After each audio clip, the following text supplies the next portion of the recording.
अंतर्राष्ट्रीय जगत से जुड़ी महत्वपूर्ण खबर की।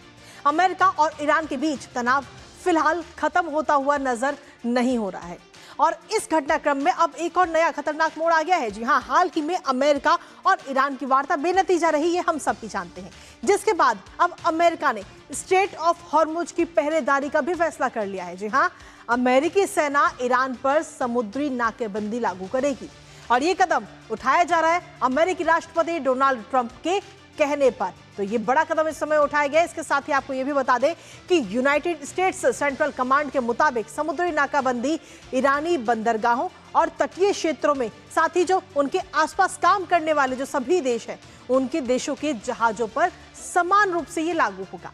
अब जहां एक तरफ अगर हम देखें तो अमेरिका दबाव बनाने की तमाम कोशिशें कर रहा है, तो वहीं दूसरी तरफ ईरान ने हॉर्मुज में सैन्य जहाजों के आने को सीज फायर का उल्लंघन बताया है। कुल मिलाकर एक बड़े टकराव की आशंका फिलहाल बढ़ चुकी है। जानेंगे लेटेस्ट अपडेट अपने सहयोगी अखिलेश से। उससे पहले आपको दिखाते हैं हॉर्मुज की नाकेबंदी। तो हॉर्मुज की नाकाबंदी को लेकर के अमेरिका की तरफ से ये बड़ा ऐलान, जहां वार्ता फेल होने के बाद अमेरिकी राष्ट्रपति डोनाल्ड ट्रंप ने सीधे तौर पर ये आदेश इस समय दे दिए हैं, जहां शाम 7:30 बजे भारतीय समय से नाकेबंदी, और इसके साथ ही उन्होंने कहा है कि ईरान के बंदरगाहों में नाकेबंदी शुरू की जाएगी और वहां से जो भी समुद्री यातायात होगा, जो भी जहाज वहां से गुजरेंगे, उन सभी पर यह नाकाबंदी है। ईरान को शुल्क देने वाले जहाजों को भी वहां पर रोका जाएगा अमेरिका की तरफ से, और यूएस नौसेना टोल देने वाले जहाजों की पहचान करेगी कि आखिर वो कौन कौन से देशों के जहाज हैं जो ईरान को टोल दे रहे हैं।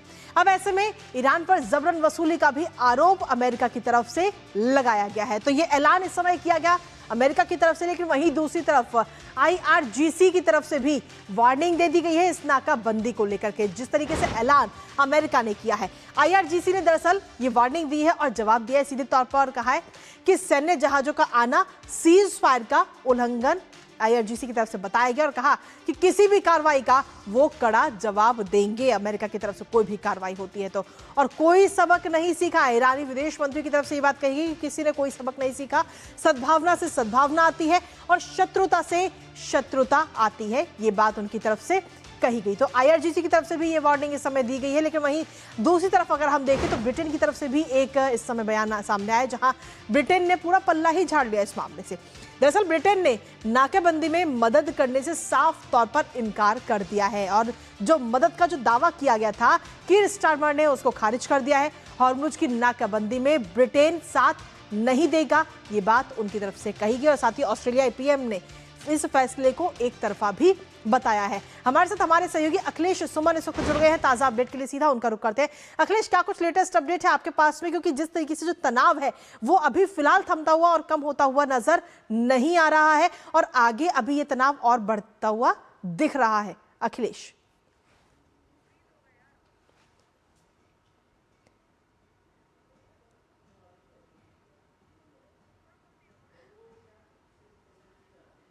चलिए हम फिर से संपर्क साधेंगे अखिलेश से, लेकिन लगातार हम आपको बता रहे हैं कि ब्रिटेन ने फिलहाल पल्ला झाड़ लिया है इस पूरी खबर से जुड़े हुए, जहां इस जो मदद का जो दावा किया गया था कीर स्टारमर ने उस मदद के दावे को सिरे से खारिज कर दिया है। हॉर्मुज की नाकाबंदी में ब्रिटेन बिल्कुल भी साथ नहीं देगा, ये बात उनकी तरफ से कही गई।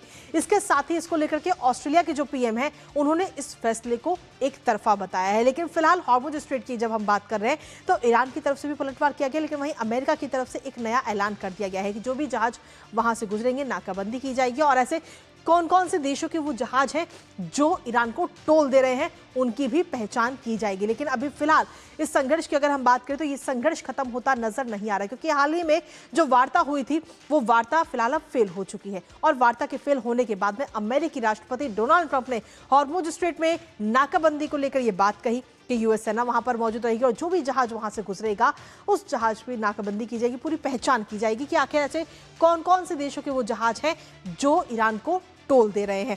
इस बात को जबरन वसूली की अभी बात कही गई इसको लेकर के, तो वहीं ईरान की तरफ से भी पलटवार किया गया। उन्होंने कहा कि कोई भी जहाज अगर वहां से गुजरता है तो ये सीज फायर का उल्लंघन होगा, ये बात उनकी तरफ से कही गई। तो ऐसे में फिलहाल जो हालात हैं वो अभी भी संघर्ष या यूं कहें कि जो तनाव है वो अभी भी फिलहाल बना हुआ नजर आ रहा है। तो ऐसे में ईरान और अमेरिका के बीच में वार्ता फेल होने के बाद में एक एक अपडेट पर नजर लगातार हमारी बनी हुई है इस खबर से जुड़ी हुई।